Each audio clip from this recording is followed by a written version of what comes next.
Let's take a moment to review the three types of muscle tissue. And so recall that the muscle tissues in the body are the skeletal muscles, the cardiac muscles, and the smooth muscles. Skeletal muscle is named because it is attached to the bones of the skeleton, and it also functions to move the skeleton. However, in a few places, it attaches to cartilage structures that are associated with our bones and with the skeleton, or the skeletal muscle may be attached to the skin, and when it contracts, it will move those cartilage or skin structures that it's associated with. It also functions to maintain posture when we are standing or when we are sitting. The skeletal muscles behave like straps that help to stabilize synovial joints, because even when they are not contracting, skeletal muscles still cross the synovial joints, and so they still contribute to the stability of those joints. Skeletal muscles also function to generate body heat. So roughly 85% of our body heat comes from the skeletal muscles, and that's why we shiver when we are cold, because the skeletal muscles are contracting and trying to generate heat and warm us up.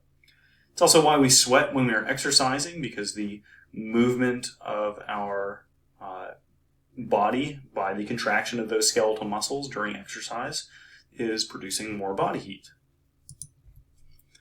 Skeletal muscle cells are long and cylinder-shaped structures, and so for that reason they are often called muscle fibers. In this diagram that we see here on the left, the muscle cells are so long that we can't actually see the entire cell in this light microscope image.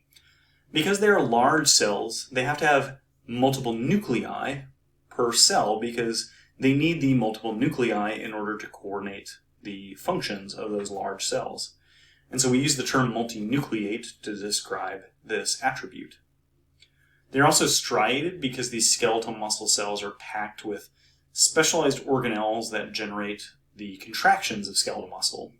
So what we are seeing in these images here in the striations are the collection of proteins within these very specialized organelles that create the muscle contractions. Skeletal muscle is consciously controlled, and so for that reason it is a voluntary muscle tissue.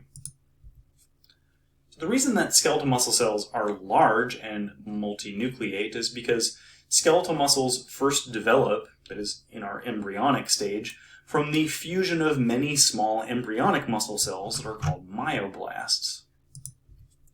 Cardiac muscle is only found in the walls of the heart, and cardiac muscle cells are much smaller than skeletal muscle cells, so there is only one nucleus per cell. However, we do see that it is striated just like skeletal muscle cells are. Because we do not have conscious control over cardiac muscle, it is an involuntary muscle tissue. The heart actually has its own specialized nervous system type cells that coordinate the contraction of the heart in order to keep the heart rhythmically beating and pumping blood.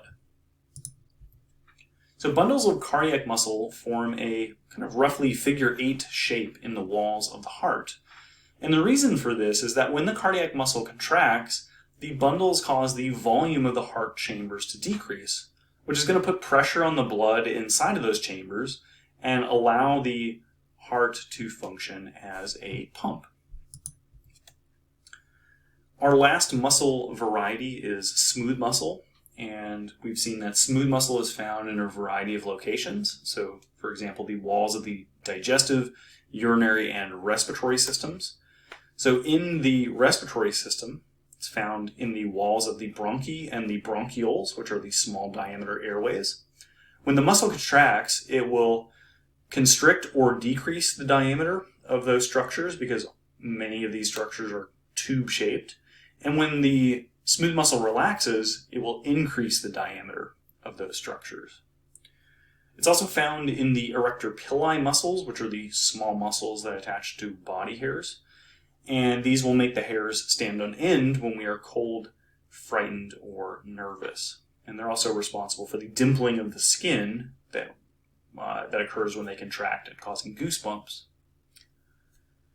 Smooth muscle is also found in the pupils of the eyes, which helps to change the diameter of a structure called the iris. The iris is the structure that controls how much light can pass into the eye. And in bright light, we'll see that the diameter of the iris is small, so it only lets a little bit of light into the eye. And in dim light, the iris diameter is quite large. That lets lots of light into the eye, which is beneficial for environments where lighting is very dim or very low. It is also found in the walls of the uterus, where it will contract during childbirth. So smooth muscle cells are small, thin, and thread-like. And because they are small, they only contain a single nucleus per cell. In fact, these little purple elongated structures that we can see in this image here are the nuclei of the smooth muscle cells. It is called smooth muscle because you can see that it lacks any visible striations. And like cardiac muscle, smooth muscle is also not consciously controlled. So it is an involuntary variety of muscle tissue.